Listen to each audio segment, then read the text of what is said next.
is next. Thank you, Mr. Chairman, and congratulations to all of our nominees.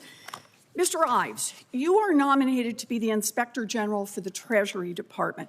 Now, I've long been a supporter of IGs. I think their work as watchdogs is critical to protecting taxpayers and identifying waste, fraud, and abuse. This role is particularly important when it comes to federal ethics laws.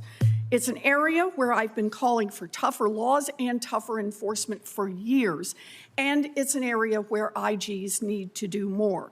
2 years ago, an investigation by my office found that dozens of tax lawyers at Big Four accounting firms had taken key positions at Treasury and the IRS where they wrote tax rules that saved their former clients tens of billions of dollars. That's billions with a B. And then these tax lawyers went right back out the revolving door to their old employers, receiving big promotions and raises to boot. Mr. Ives, do you agree that this kind of revolving door abuse is exactly the issue that merits the detailed investigation by an IG? I absolutely agree, Senator. Good.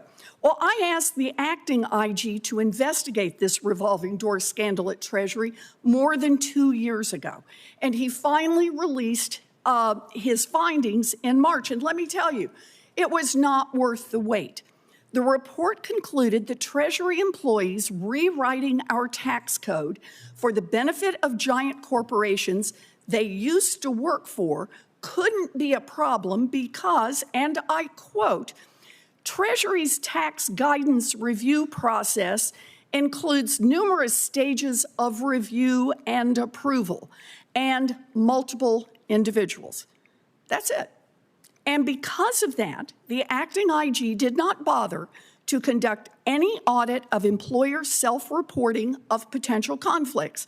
He did not conduct a detailed review of any single agency policy or agency rulemaking. Mr. Ives, does that make sense to you? Do you think the mere existence of numerous stages of review and approval are enough to insulate the department from the impact of revolving door influence peddling?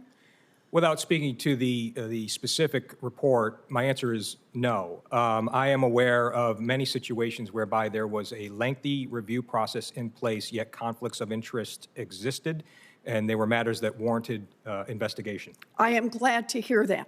You know, this report and its conclusions were atrocious. A whitewash of what appears to be serious ethics problems at Treasury and IRS. I wrote to the acting IG and told him to withdraw this report and start over. And I'd like to move to have that letter entered into the hearing record, Mr. Chairman. I'm sorry. I would like to have my letter to the acting IG entered into the record. Without objection, so ordered. Thank you. Mr. Ives, if you are confirmed, will you take a fresh look at this revolving door ethics problem at Treasury? I will, Senator. That's what I want to hear. Thank you, Mr. Ives.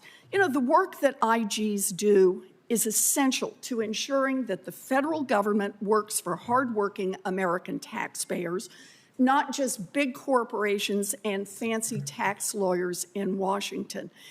In addition to digging into this specific scandal with the Big Four accounting firms, I hope that more broadly, you will make ethics and conflicts of interest a priority if you are confirmed. It is critical that IGs investigate these matters, identify whether any laws have been broken, and this is important, report to Congress if you find that the current federal ethics laws are inadequate and need to be strengthened. I agree, Senator. Thank you very much. Thank you, Mr. Chairman. I thank my colleague, and these are important issues. And I raised with Mr. Ives this question as well about this position, pulling punches in the past. So we're going to be making these a priority.